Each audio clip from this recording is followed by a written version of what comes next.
Welcome back to another episode of On the Path. This is episode 1 of season 3. We're talking battlefield strategies and tactics, basics, the beginning.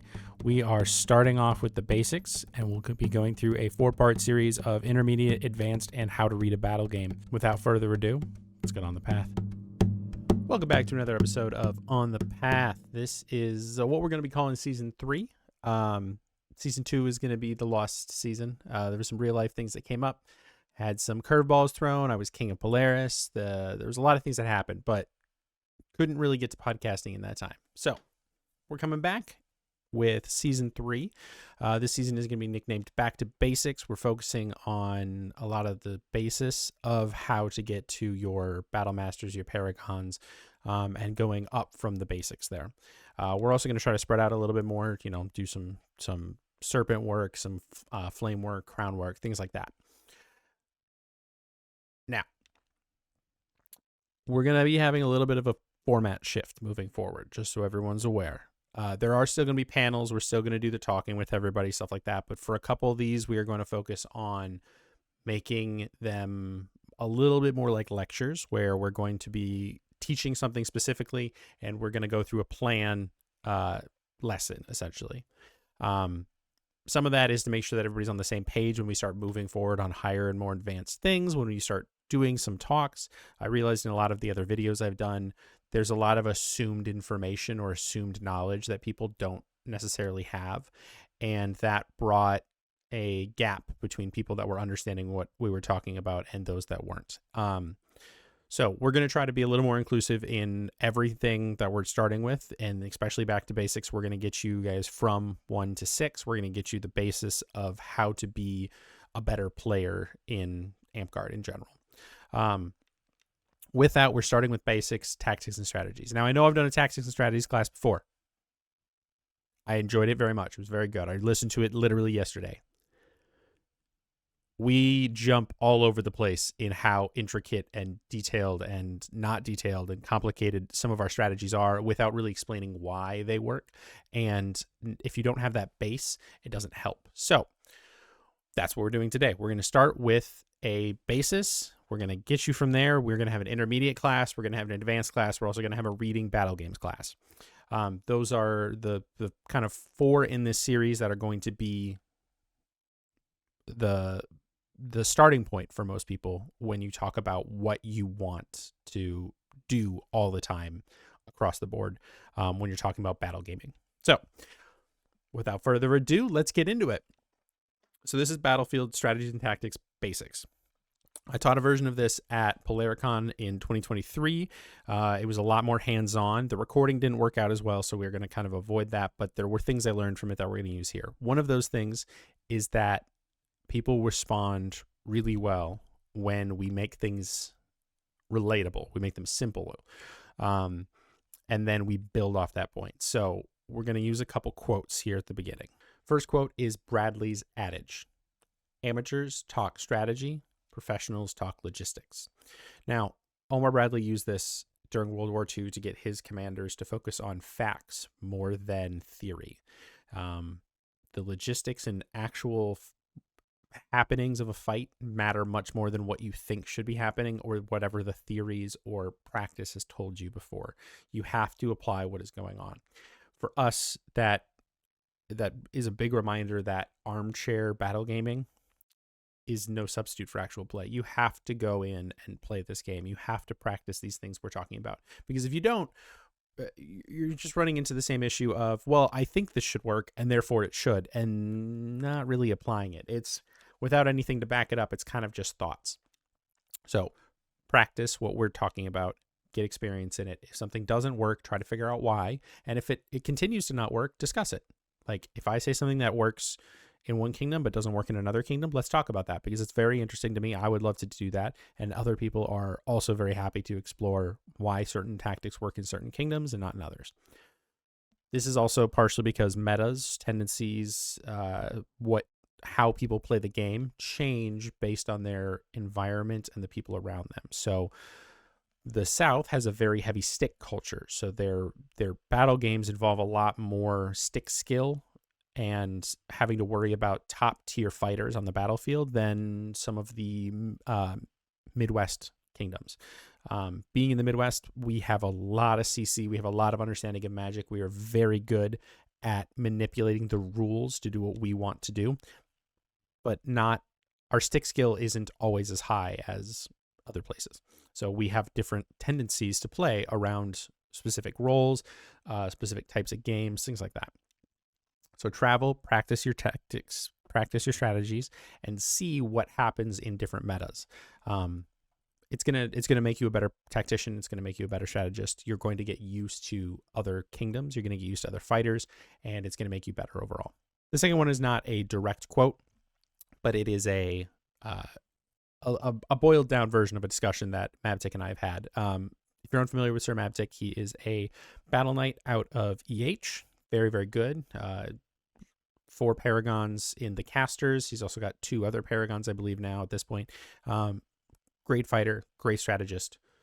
Has the same tendencies as I do, is to go way into the deep end when we start talking about strategies and stuff. But to make it easy, we kind of boiled it down to battle games in Amtgard and Dagger here and stuff like that, where we're not worrying about a lot of other things.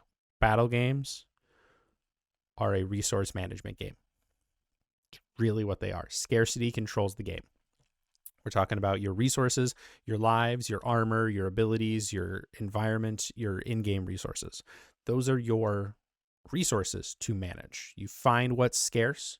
You find what the game wants you to do with one of those resources or how to control one of those resources, and you exploit it.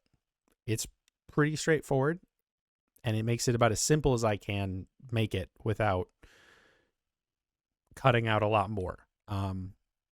We're going to come back to this idea over and over again through this class because it's a good way to think about the basis.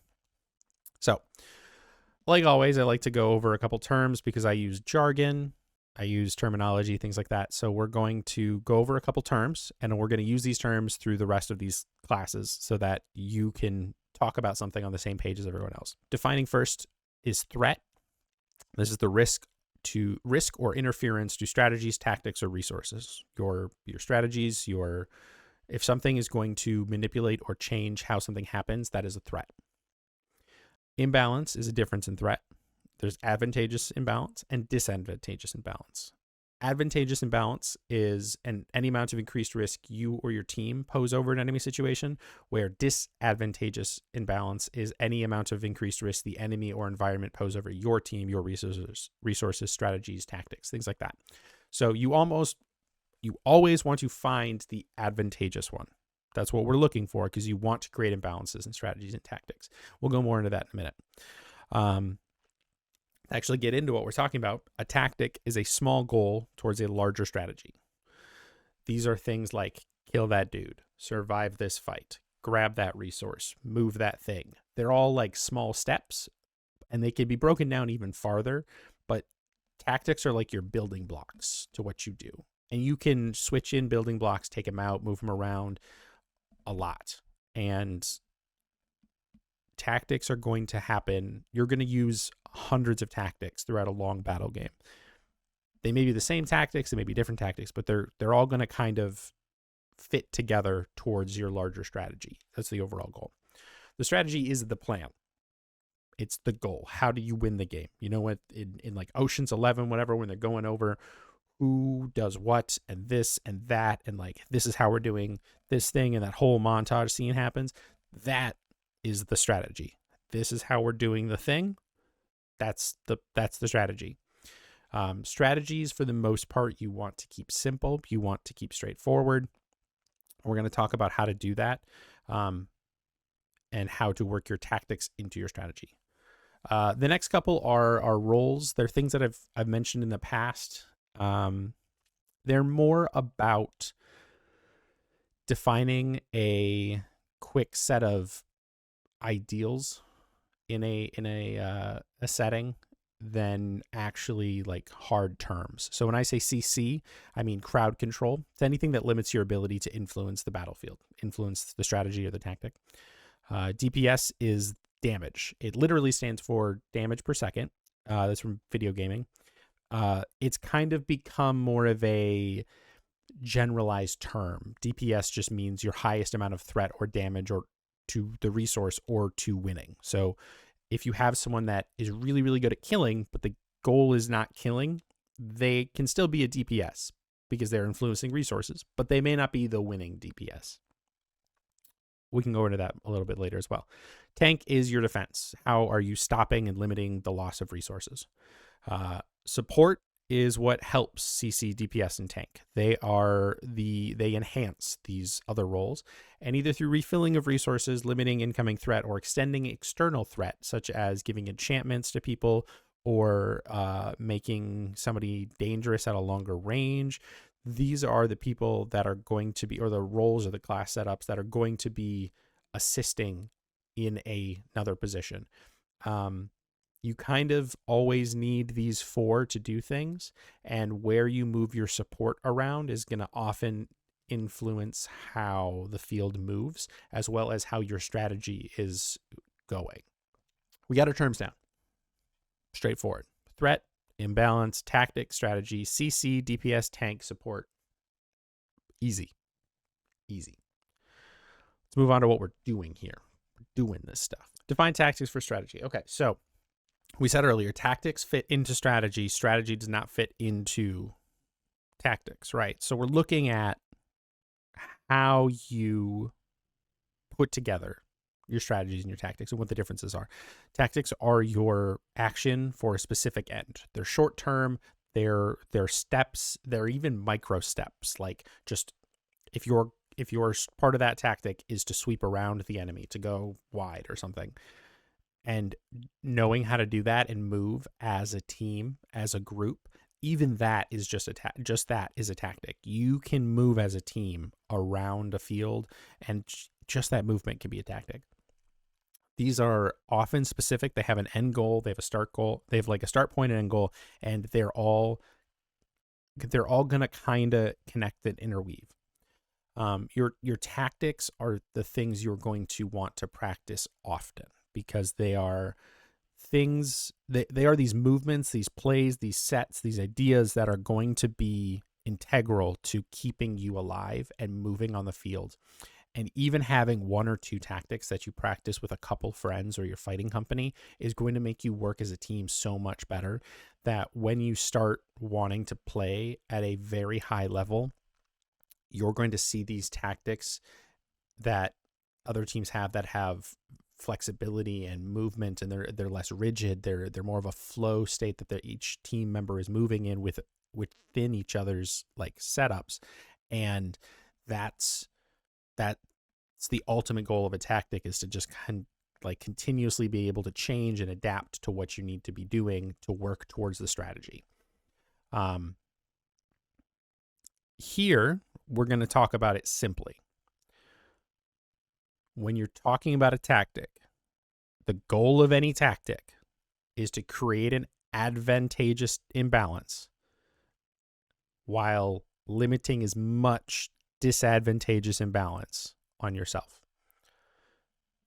If you're not creating an advantage, you're not really using a tactic. If you're not manipulating one of the resources, you're not really creating a tactic. You're kind of just taking an action. You're doing a thing. Like if I just step and strike at someone, that's not really a tactic. You have to have some sort of plan and some sort of design built into this, but it doesn't have to be complicated. Tactics are pretty much always made of 3 parts. Like what we just said was the create an advantage against an opponent while limiting your own. So it kind of describes the 3 points. Create an advantage, use the advantage, limit the disadvantage. Your creating of advantage can be flanking. It can be a distraction, a feint. It can be something as simple as rotating to make sure that you have a 2v1 in a 2v2 scenario. You have 2 people, and those 2 people rotate.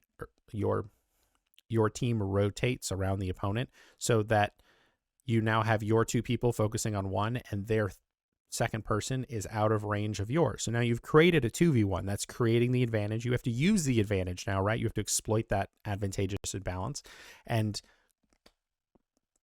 utilize that tactic that you just did. Either that feint, that flank, that movement, whatever. You have to utilize it. Once your utilization is in action, and even like while you're creating the advantageous imbalance, you have to make sure you're limiting the disadvantageous imbalance. Because if you're not limiting the disadvantage and you're not creating the advantage, you're kind of just doing a bunch of 1v1s, right? Like if we talk about line fighting, let's talk about line fighting real quick. And for those of you watching video, we're going to have some video. For those of you doing audio, I'm going to try to describe to you as best as possible what's going on. But if you're doing line fighting, why do we do line fighting? Pretty straightforward. It's so that it's not just a bunch of 1v1s. Right? That's kind of why line fighting exists on a basic level, is that you have two teams. Those two teams fight each other. And if you have a bunch of 1v1s, they just run into each other and you have essentially a coin flip on who wins. And in like a 5v5 scenario, you've now ended up with half the team dead and half the team alive, which is going to be advantageous for one and disadvantageous for another if it's an odd number, things like that.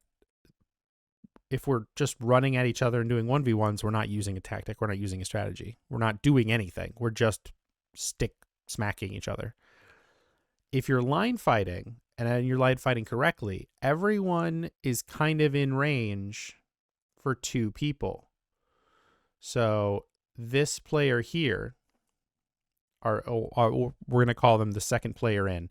The second player in on the red team can kind of fight three people. They have ability to fight three people. They have the far right blue, the blue right in front of them, and then the center blue out of this 5-team lineup.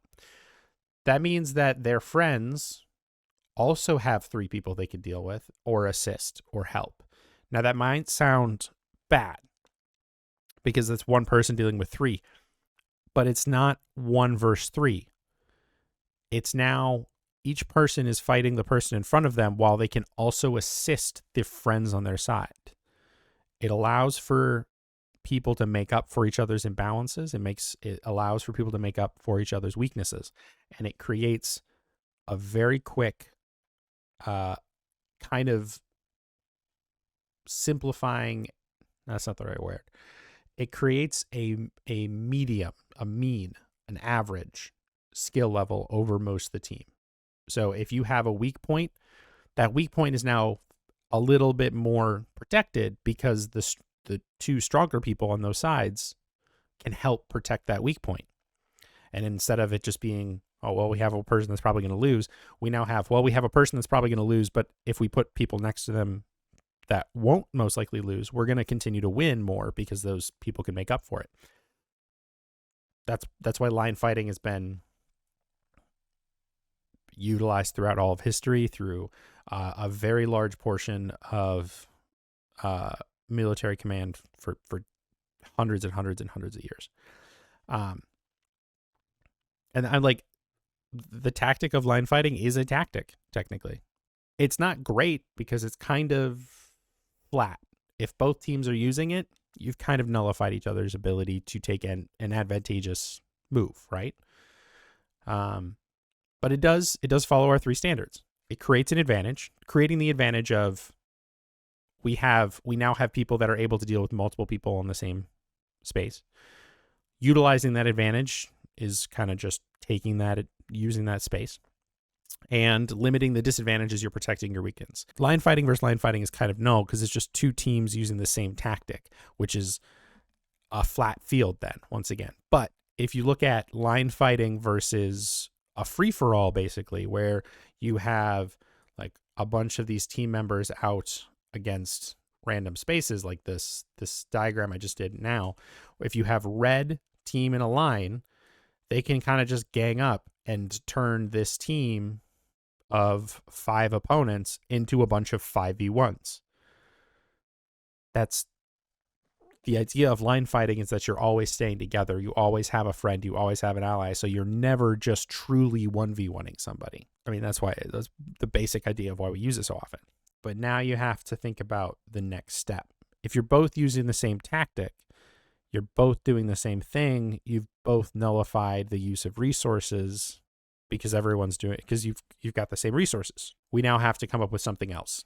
It's where your flanks come in. It's where your feints come in. It's where your separation, maybe your cups, your horseshoe moves, things like that. All of these additional plays that you can do in order to try to gain an advantage so that you can win the fight.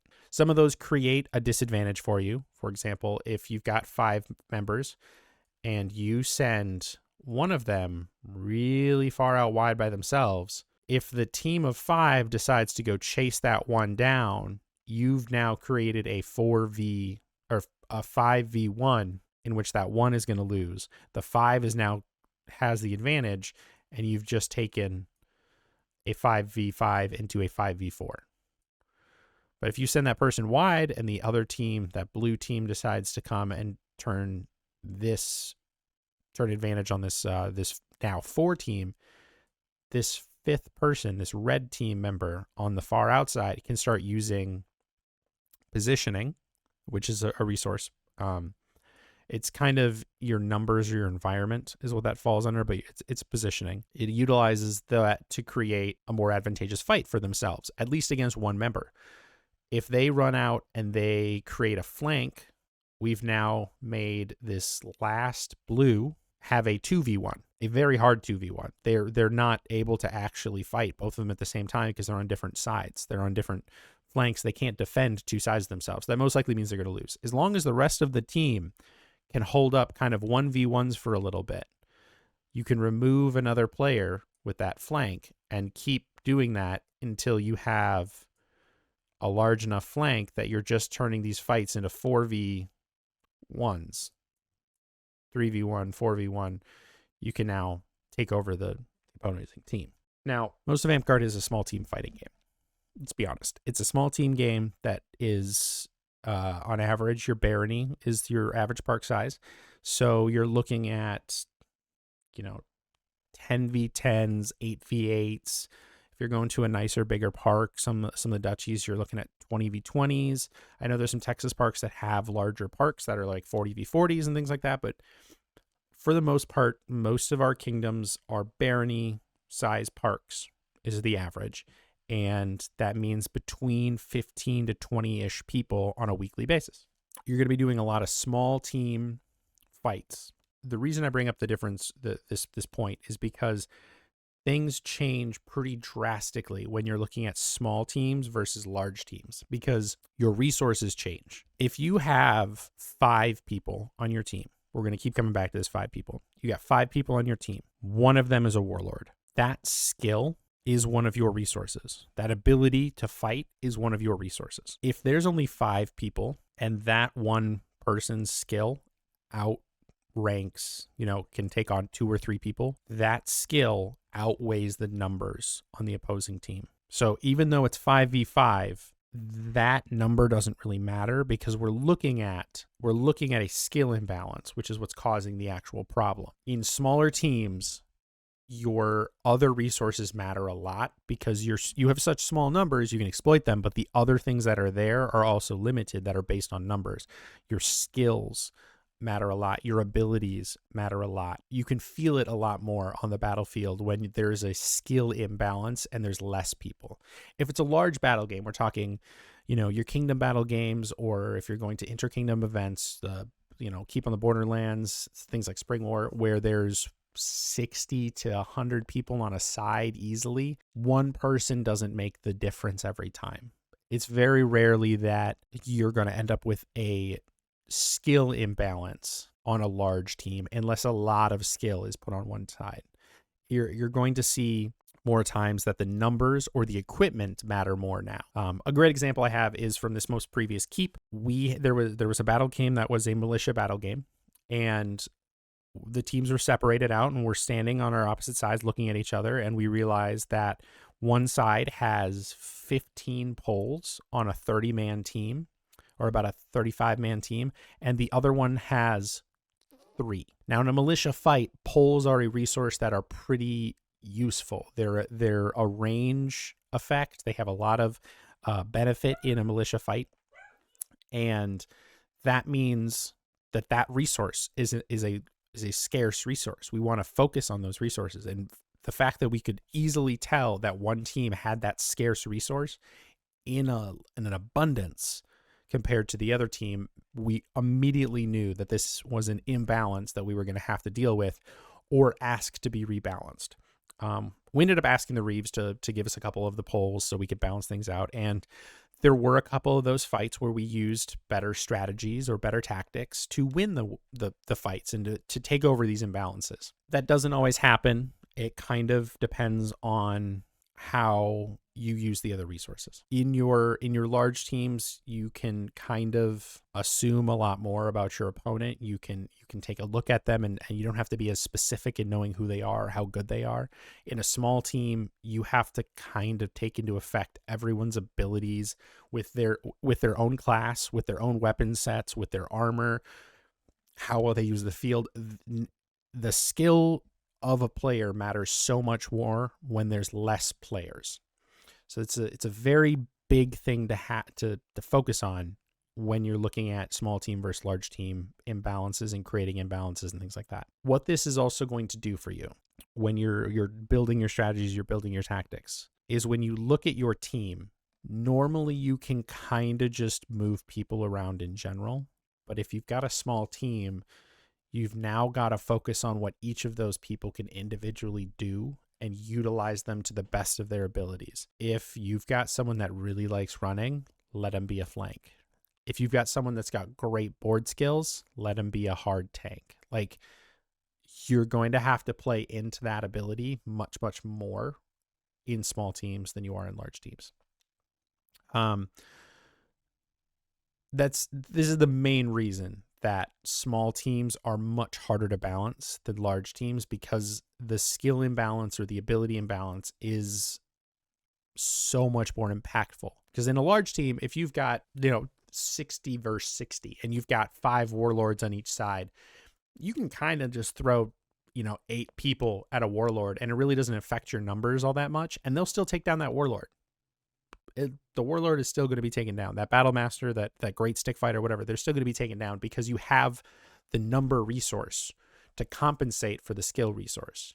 In those small numbers, you don't, which is where you have to allocate your resources very intelligently. You have to be very careful when you're picking and choosing who's fighting who and what you're doing there. Going back to that creating advantage, using the advantage, and limiting your disadvantage, when you recognize that threat is there, that threat of a high skill player, you've got to limit your disadvantage by putting your potentially best threat against them as well. Small teams are going to be tricky, and we've got some practice things to go over a little bit later that you can try to understand better.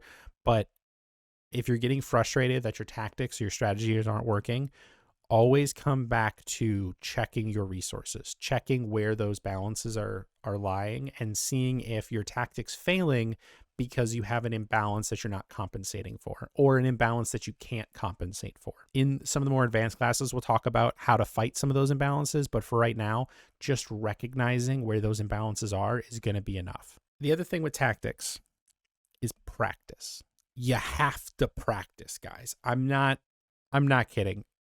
If you come up with a plan and you don't practice it 100 times, it's not going to work.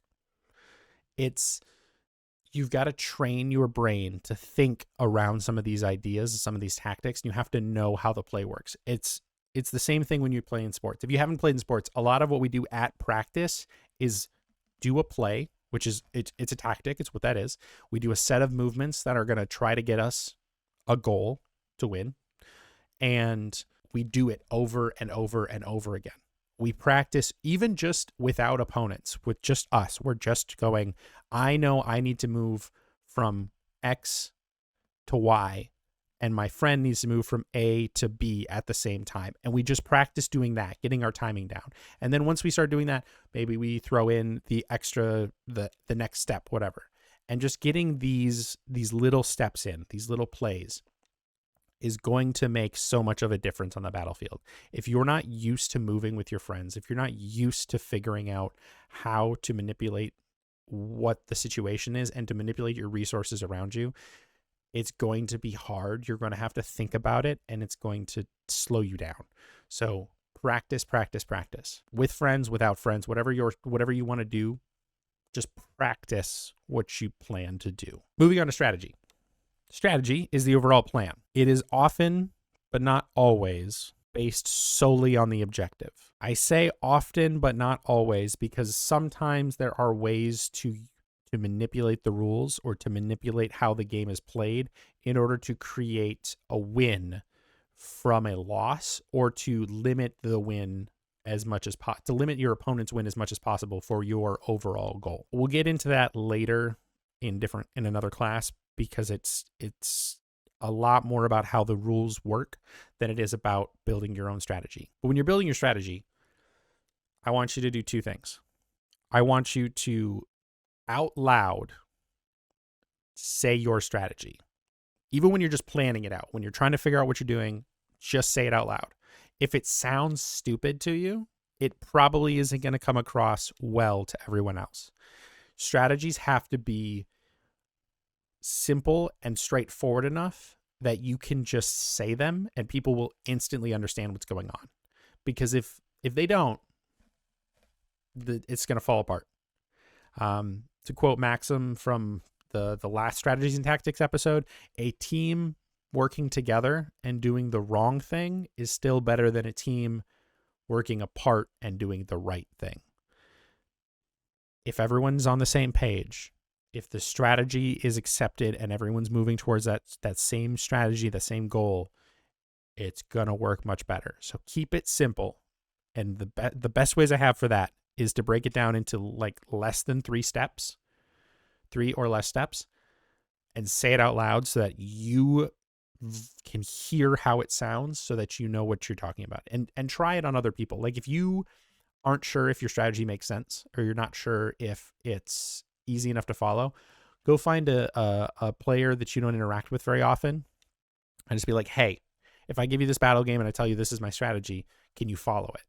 And if they say yes, great, good job. If they say no, you've got to revise it. It's a little frustrating, and strategy, unfortunately, you don't get as much practice in, because kind of you can only follow one strategy a game. So however many battle games you play, you can kind of only practice a strategy per round of each game. A way to emphasize and to try to keep pushing for the highest amount of strategies you can practice in a day for like Park is to ask for games with multiple rounds. Things like Murder Ball and Capture the Flag, Hold the Points with multiple timer objectives. Anything that allows you to kind of reset and then retry to do the same thing. You can try different strategies. It lets people each take a command position. It's a great time. I highly emphasize utilizing these kinds of games to make sure you and your team get better at strategy building, even when you can't always practice these large team strategies. Okay, so there's really 2 steps in building a strategy when it comes to it. And then there's an asterisk. There's analyzing the rules, in which you're breaking down the goals of each of whatever the goal of the game is, however you win, break it all down to the simplest part. If the battle game is Capture the Flag, a game we all know, and these are the rules for this Capture the Flag, for example, there are 2 flags. Each team has a flag. There is a red flag just outside the red base. There is a blue flag just outside the blue base. You have to go get the opposite color's flag and bring it back to your base while you still have your flag. Let's break that down. Let's make that as simple as possible. Get opponent's flag. Step 1. Step 2. Keep our flag. That's it. It's the whole thing. That is the game. How do we create a situation in which we can do that? That's your strategy. That's the whole thing. That's all you're doing. Answer those questions. That is your strategy. If the answer is faint, which means a fake or a farce of some kind, something that's not, you're trying to make people believe something's about to happen when you're doing something else. Pushing hard on one side while your assassin or your scout or somebody else goes on the other side to go back around to grab the flag and comes out. That feint is dragging everyone over. It's dragging a lot of attention. It's getting a lot of your opponents to think about that one side while the other side is actually the goal. Creating the advantage and taking and utilizing the advantage. That's the first step, is basically just break everything down, check it off, figure out how to do each of those steps. The second step in a strategy is recognize that your opponent also has one. For us right now, that's all you need to do. You need to know that your opponent has a strategy, and you need to understand that they're trying to do something. Whatever it is, your goal is to stop it. Obviously, you want to win the game. Their goal is to win the game. Your goal is to win the game. Their strategies are obviously not going to work together. So all for this beginning basic starting, all I want you to think about is how to win on your side, and just acknowledge your opponent also has a version on theirs. We're just going to start with recognizing that it's there. If you want to take the next step, if you're trying to advance a little bit farther at this point, plan to counteract your own strategy. Build your strategy, have it laid out, and then plan how to counteract it. And then see if you can make the plan, the strategy to counter your strategy, if you could make the counter to your strategy work within your own strategy. I know I just said that in a kind of weird way. So let's take it this way. If your strategy is to feint hard on the right side and send a small group or person on the left to go get the flag and run up the left side and back the left side, how do you build a plan that incorporates not letting that happen on your own team? That's all it is. Just think about your strategy in reverse. For the beginning, that's all we're going to think about, because countering strategies gets very complicated. It gets very in-depth. And for right now, I just want the basics, the beginning. I just want you to think about building your own strategies, implementing them, and then trying to understand that the opponent also has a strategy and you have to stop it. Trying to anticipate what it is will come later. But for right now, just see that you have a strategy, see the opponent has a strategy, try to make it work. Okay. The asterisk part of the strategy that I mentioned earlier, the two steps, the asterisk is your backup plans and your strategy changes. For the exercises of building a strategy right now, plan to make your strategy and run that strategy. Try a couple different strategies, whatever, where you only have one strategy. You don't have a backup plan. I want you to kind of not have a backup plan for some of these practices so that you can see what happens when you don't have a backup plan. Because understanding what's going on, understanding how the field works, understanding how your team functions matters. And not having a backup plan or not having set planned responses is going to make it 100% more readable to you how to influence and how to affect the correct responses. So there are backup plans. There is changing strategy. That is a definite part of strategy. But for this basics beginning stuff, don't try to make up any backup plans. Don't try to change your strategy in the middle quite yet. Just focus on learning how your strategies work and where their failings are and seeing how to fix those each time. That's strategies versus tactics. The thing we mentioned in there in the middle is analyzing and recognizing threat and imbalance. And this is a skill that you kind of need to have during designing of tactics or strategies. And it's something that takes practice to get good at, but it's also something that I have a little bit of a quick cut you can get to. So once again, threat is the risk of interference to strategies, tactics, or resources. And threat can come in many, many different forms. For simplicity, we're going to call it an individual's threat, a group's threat. Those are the kind of breakdowns. I say individuals versus groups because, once again, in small teams, the individual's threat matters so much more than the group's threat because the group isn't very big, so each individual matters more. If you're doing large battle games, the groups matter more than the individual's threat. Individual's threat is hard to assess without accurately researching this person or knowing who they are, playing with them on a regular basis and seeing how they do things. The best way to get good at this is to just learn who players are and play with them. You can learn names. You can learn, like, there's some signifiers and things like that. Like a white belt is often an indication that that person is better at battle gaming than a person without a white belt. This is not always true, but most people that have a white belt have been playing for 7+ years. So that 7+ year person has more skill than your potentially less set than 7+ year person. So you can also look for how they stand, the way they work, they move on the field. There's a lot of things that as you play the game more, you'll be able to recognize better players. You'll be able to recognize more strategic players, and you'll learn more people. Honestly, practicing understanding an individual's threat really is just getting to know people. And I know a lot of us are just giant nerds and we don't want to be social all the time, but sometimes the best way to get better at a thing is to do what you dislike. Going up and talking to people about what they like, what they dislike, how they play the game, practicing things with them, talking strategies, these things are going to get you better at assessing an individual's threat, and it'll let you learn about more people, learn about more strategies. So I highly recommend go up to the scariest person on the battlefield afterwards, compliment them, talk to them, see if you can learn a little bit more, and do a different person each time, because then you're learning more of the scary individual people's threat. Group threat is kind of a quick gut read, at least for me. It's a quick analysis. It often gives you a decent reading, but can be modified by individuals based on the size of the game, once again. So if you are looking at if we're looking at a battlefield that's like 60v60, and you've got a group on one side of 10 people that are all in armor, and 5 of them have pole arms, that group's threat is pretty big, because they are, a good percentage of the armor on the field, most likely, and almost most of the time, they're going to be most, if not all, of the armor on one team.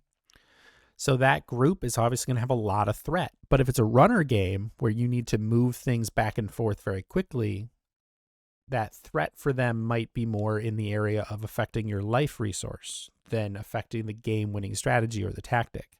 So there's a lot of things that are going to modify how you adjust what a group's threat is. But a quick way to kind of run down through anybody's threat, through group or individual, is to just check resources. Once again, take a look at how much they can affect each of those resources, and especially what those scarce resources are. If the goal of the game is to hold a point, that environment, that location is a resource that you need to control, and there's not a lot of it. So the ability to do so, things that are like armor that are going to tank well, things that are going to sustain, they're going to uphold, the support classes, things like that, are going to increase threat on that resource. So you're going to want to take a look, and you'll be able to easily kind of adjust and figure things out as you run through those resources again and take a look at everybody. And it'll kind of start becoming second nature as you do this, where there's a lot of different ways to analyze threat. There's a lot of different ways to figure out what kind of a risk they apply to you, but I break it down into 3 and 3, and this can be applied to group or individual. Your 3 levels of threat are 1, 2, and 3. I like it that way. You can do 1 to 10, you can do 1 to 20, you can go as whatever numbers you want. I like 1, 2, and 3 because it's simple, and it means that it emphasizes the fact that there's not a lot of difference between a 1 and a 3. Somebody that is a small threat can easily become a high threat based on different resources. 1 is a small threat. They're unable to cause a loss or is not aiding towards the opponent's advantage. They're a lot of the battlefields, like people on the outskirts, are often kind of 1s. They're not really guiding the game. They're not really affecting your resources, your lives. They're not doing a lot. So they're kind of a 1 threat. They could easily become a 3 threat if they are given, an opportunity to run towards the flag, or an opportunity to get flanks or things like that, where those positioning or in that environment resource just changed how much they're affecting it. 2 is medium. This is most players on the field. They are a risk, but they're not able to really cause a win or setback without additional 2s or 3s. You're going to assume most people on the field are 2s. You're going to plan that most of the field is filled with people that can cause you some kind of a problem, but not necessarily end your whole strategy right away. 3 is that high possibility of a setback. They might be the win condition. They're going to create and exploit advantages. Those are the ones that you need to pay attention to. But remember that things shift around. So some people are always going to kind of hold more threat than others because of how effective they are on the field. Others are going to hold less threat, but because of where threat can come from and how you can threaten things, it's going to change a little bit back and forth. A good example of this is a very common strategy at large battle games is if there's a resource to like gather, like a lot of a resource to gather, you don't often have your big top dog killer, like best of the best fighters doing those resource runs. You're normally sending your, I don't want to say weaker, but your newer players, your players that aren't going to be able to survive as much. They have less armor perhaps, but they're willing to do some running. Those people are immediately a much higher threat to the win condition, but not to your lives resource. Their threat could still be a 3 because they have nothing to get, they have very little risk to, like, if they die, they don't really care. They're not going to get nearly as tired because they don't have to carry armor around. Their focus is just to get these things. So their strategic focus is hard. They're looking at that resource. They want just that resource, that in-game resource. These people that you would normally assume are kind of like 1s or low 2s are now all of a sudden 3s because of the strategy that's going on. And even though like a giant scary person is on the field and they're able to kill half your team, whatever, they're not affecting how the game wins, really. They're affecting one of your resources. They're still a threat, but they're not affecting how the game is won. So they are less of a strategic threat than they are of a resource threat. Going into that more, there are 3 forms of threat. So I said 3 of 3. So you have those 3 levels and you have 3 forms. Threat can come in the form of a strategic threat, a positional threat, or a resource threat. A strategic threat is obviously something that is going to be a threat to your strategy or the objective of the game. Those are scores. If it's like, you know, scoring the ball, capturing the flag, holding that point, switching the flag, getting the key, whatever the strategic goal is, people that are able to affect that strategic threat or affect that strategic resource are going to be your strategic threats. And if it's in a game where it's just kill as many people as possible, you're going to see people that kill a lot of people. They are a strategic threat, but they're also a resource threat because they're affecting one of your resources. Positional threat is threat based on the relative location or flanking or environment a lot of the time. Positional threat can be kind of anything that gives them an advantage based on where they are on the field, based on how they utilize location or relative location to a person or environment. Positional threat is one of our most commonly used things. And in Ditch, it's pretty much one of the only kinds of threat because the resources are pretty much the same. You have a slight change in numbers, but because numbers and skill balance out pretty quickly in Ditch, that's the way the game is designed, your positional threat becomes much more important because that's what you have over each other. That's the scarce resource. Because yes, you might have more numbers on one side, but you normally have more skill on the other, and those two balance out because that's how Ditch works. The loser always goes to, or the winning side always sends the first dead over. So you always have the strong side giving a numerical resource to the opponent side, and then their skill has to make up for the rest of it. Positional resource, positional, and that environment is that low resource, that scarcity in Ditch. So you have to use the positional threat to win those kind of things. If you're going to practice a form of threat, start with positional because it's going to let you understand a lot more about how the field moves, and your tactics are going to evolve from those things and you'll understand so much better. The next one is resource. Resource is a threat from skill or numbers or any of the resources that we mentioned above. It doesn't really include environment, but it can. It kind of depends on how scarce the environment's terrain can be. Like if there's a hallway, a corridor, or something like that, that could be a resource. That's an environment and positional resource, but it's really going to be a threat from utilizing that resource. Other things are going to be like power players, how much CC you have, the equipment that your players have, the abilities. That kind of a resource is going to be the other kind of threat. If you've got 2 teams lined up, we'll go back to that 5v5, and only one side has a polearm. That polearm is that resource threat. It's that resource imbalance. They have the scarcity is that polearm. They have the advantage because they have that scarcity. They own it. If you're fighting this ditch game, you want that polearm. Kill that polearm first. That means that you get it. Even if you lose, you get it next. If you win, you won, son. Congratulations. But if you're looking at that field and you're trying to win ditch, killing that pole first reduces that resource scarcity. It takes out that scarcity of resource of the polearm because now it's gone. And it creates a more flat field for everybody and lowers your risk and your threat. That's one of those resource threats. Applications. Let's talk about some practice you guys can do at home. We talked about a couple of things you can do, but we're going to go into some specifics that I'd like people to try and practice and give us feedback. Tell us how this goes. Let us know what worked, what didn't work. See and discuss with your fellow park members and people that were there, like why something works, why something doesn't. So almost every park does ditch on a regular basis. So during ditch, I have 3 assignments for you. 1, make 2v1s. Just figure out how to make 2v1s. And I'm telling you to just make 2v1s because I want you to learn and understand how some of those tactics come into play. Because if you understand how something works from the beginning, you can kind of see and have the basis of it. It's going to make a bigger influence on how you can manipulate the field farther down the line. So the first assignment is just make 2v1. Make 2v1s as often as you can during ditch for a couple weeks and see what different things happen, how you do the 2v1s, what works, what doesn't work. Play around with it. The next one is to be a far flank. Try going on that far flank. Now, there's a caveat to this. And if you're a little more advanced, you're going to notice it right away.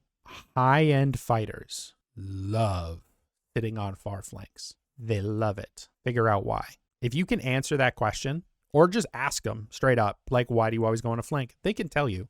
And then figure out the tactic behind it. Figure out the strategy. Because it's there. They know it's there.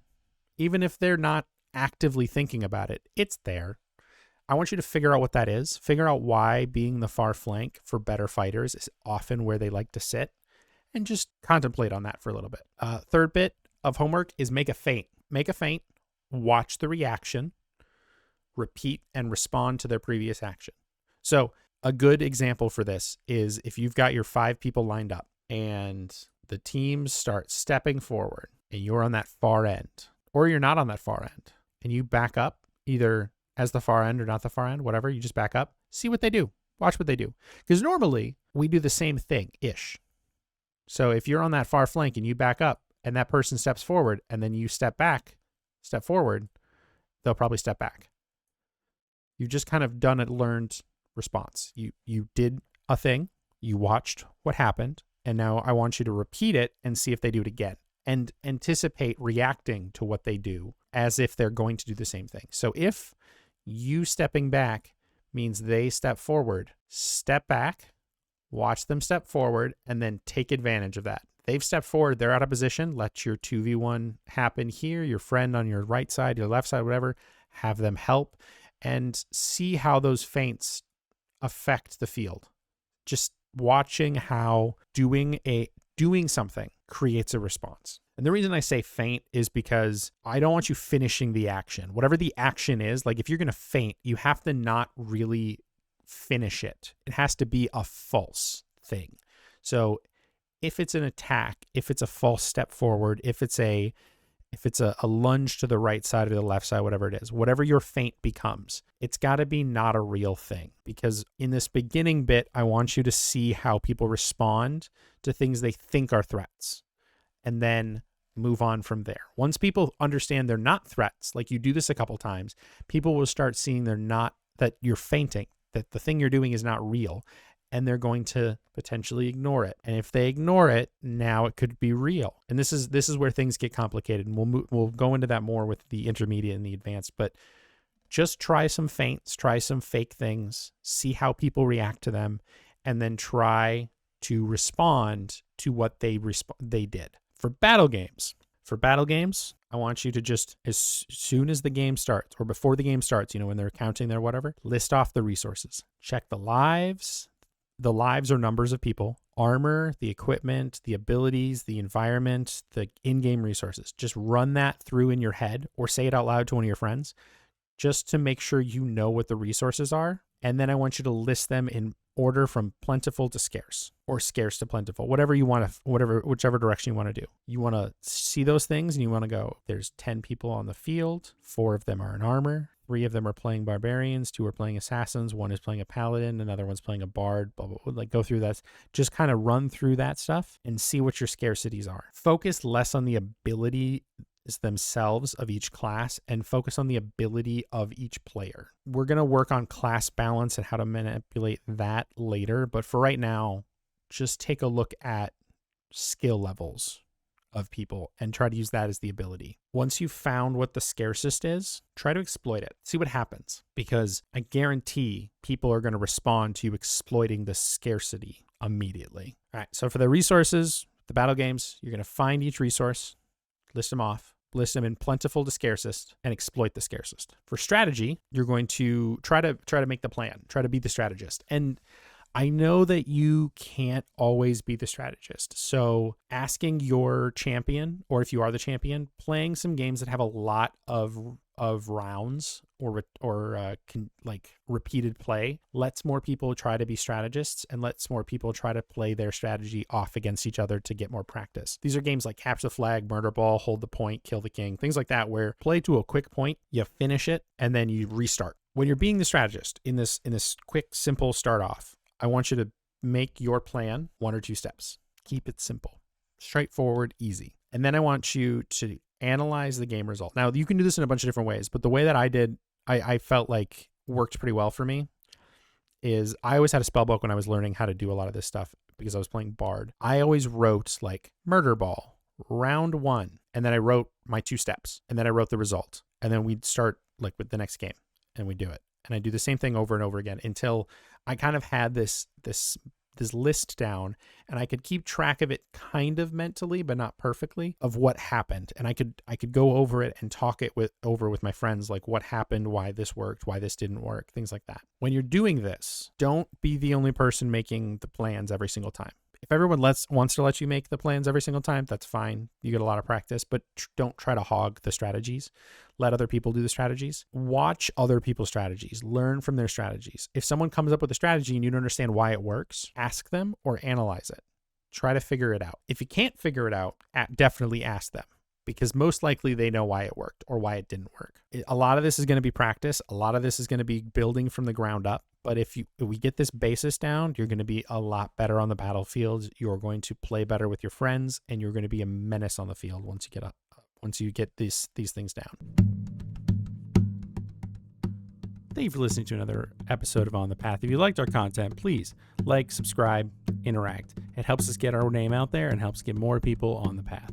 If you'd like to contribute something to On the Path, either content or to be on it yourself, please message us, reach out, comment, do what you can.